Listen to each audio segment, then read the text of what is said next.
there needs to be someone who is sort of the keeper and reiterator of the vision. Because there's just a ton of work to do. And a lot of times, you know, when you have to walk 1,000 miles and you take the first step, it looks like a long ways. And it really helps if there's someone there saying, well, we're one step closer. You know, the goal definitely exists. It's not just a mirage out there. So in 1,001 little and sometimes larger ways, the vision needs to be reiterated. I do that a lot. So this is perhaps the most important role of a leader, is to set a clear, achievable, and persuasive vision. Because whether you're managing a group of small people or an entire company, that group will tear itself apart as it runs in the direction of individuals. What it needs is a uniting purpose, a uniting vision that is constantly in everybody's minds so that they are all moving in the same direction to move that company or that group forward. So I want to talk about now what exactly the vision that Steve had set forward for Apple was and why it was so compelling. What we're about isn't making boxes for people to get their jobs done, although we do that well. We do that better than almost anybody in some cases. But Apple's about something more than that. Apple, at the core, its core value, is that we believe that people with passion can change the world for the better. That's what we believe.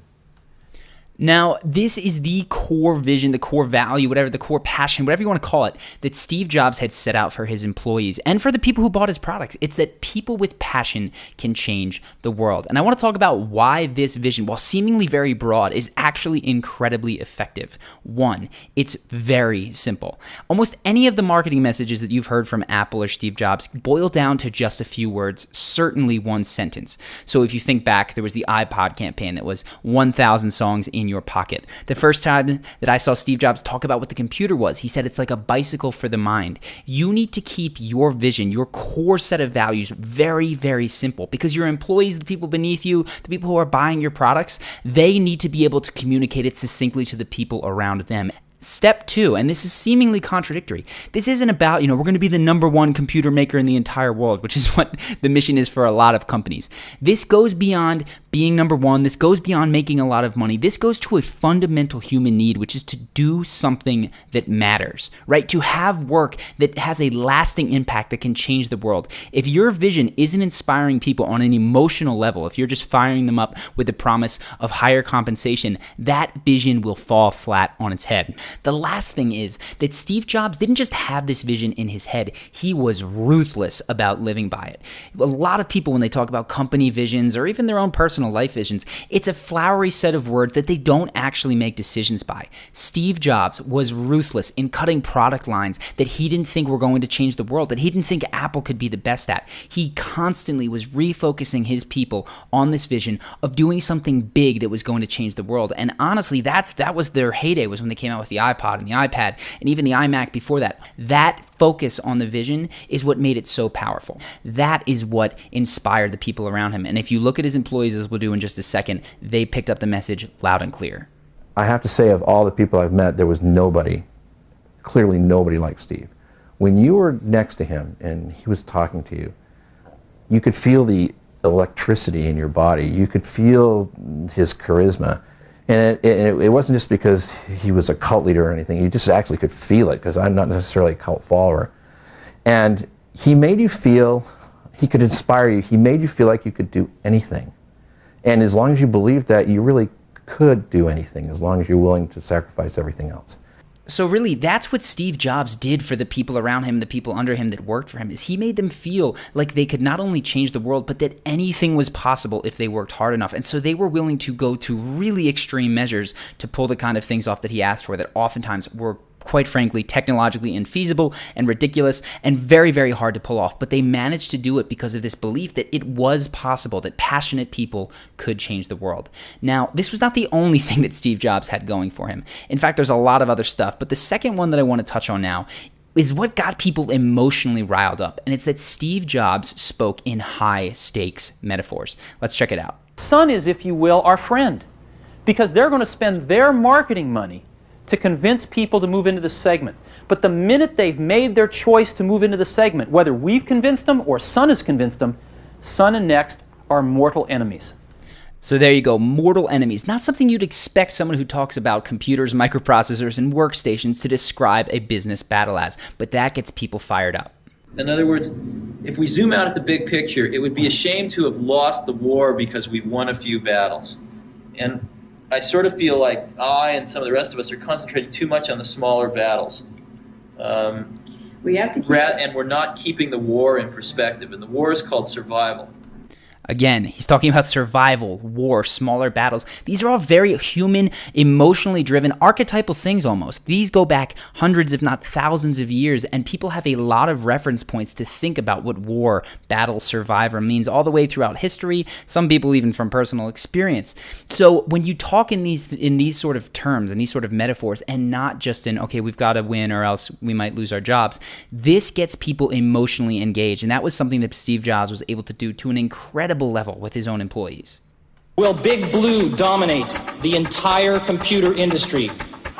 The entire information age? Was George Orwell right? So that's Steve Jobs talking about IBM, Big Blue, and how they have the majority of market share in the 1980s. And again, this is not one that I love, but it is incredibly effective. Creating an enemy. Throughout Apple's history, Steve Jobs always had an enemy in mind. At some point, it was Microsoft, it was Big Blue there. Other times, it was just conformity in general. There's the PC guy versus Mac guy. There's always an antithesis in the way that he speaks. And having that enemy, again, gets people incredibly fired up. They feel like their survival is on the line. They feel like they need to win a battle, and they work that much harder. Not a tactic that I'm a huge fan of, because I don't think that the world needs to be perceived in terms of us versus them all the time, but from Steve Jobs' perspective, this worked. This absolutely got people working harder for him. So you start with this very clear, very simple vision that gets people moving in the same direction, something that they're excited about. You add to that this jet fuel of emotionally charged metaphor. And in the case of Steve Jobs, he talked about wars, he talked about survival, and he added this element of this looming enemy that people needed to fight and struggle against. That gets people moving very, very passionately. But that all falls apart if one piece isn't there. And fortunately for Steve Jobs, it's something that he had in spades, which is conviction. Steve Jobs believed everything that he said to a fault. He had this vision of the world that he truly felt was going to come true. And when he communicated with people, they sensed how much he believed it. And that certainty made them jump onto his bandwagon. So I want to go now to John Sculley. This is a guy who was asked to be the CEO of Apple when Steve Jobs was working there. He was currently the CEO of Pepsi. And here he is recounting the story of how Steve Jobs got him to leave his cushy gig at Pepsi. And then he looked up at me and just stared at me with this stare that only Steve Jobs has. And he said, do you want to sell sugar water for the rest of your life? Or do you want to come with me and change the world? And I just gulped, because I knew I would wonder for the rest of my life, what I would have missed. And there you have it. That is what fires people up. Now, I don't have a ton of time to talk about how to develop conviction. Maybe that's for a topic for another video. If you're interested in that, go ahead and let me know in the comments. But there's one way the conviction comes through very, very clearly, and it's in the choice of words that we use. Our words betray the way that we feel all the time. And if you look at Steve Jobs, he oftentimes didn't talk in terms of possibilities. He talked in certainties. He would say, we are this. We will release this computer by this date. He talked as if things had already happened, which is actually a very similar thing to Conor McGregor, if you've seen that breakdown. So I just want to show one example when he'd come back to Apple, how he talked about the company bouncing back. And it wasn't, we will likely do this, we can do this. It is, we will do this. I really deeply appreciate all of the commitment that's in this room and with the people not in this room to turning this company around. This company's absolutely going to turn around. As a matter of fact, I think the question now is not, can we turn around Apple? I think that's the booby prize. I think it's, can we make Apple really great again? So there you go. This company is absolutely going to turn around. What I recommend that you do is you pay particular attention to the words that you find yourself using when you're speaking to people trying to persuade them.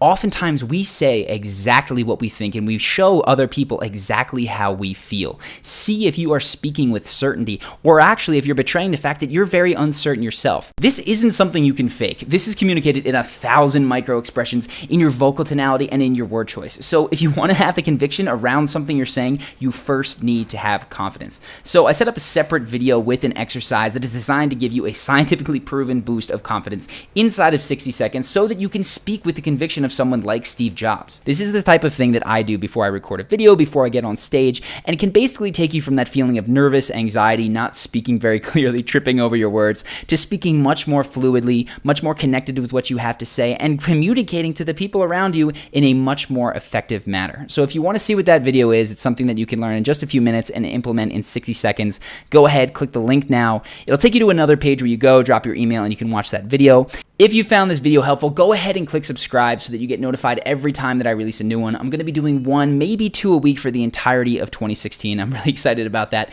And if you have any topics, any people that you would like to contribute, please go ahead and write them in the comments. Upvote the other comments that have the people and topics you'd like to do. That's how I'm going to be deciding what videos to do. So until those future videos, I am Charlie. I hope you've enjoyed this, and I will see you in the next video.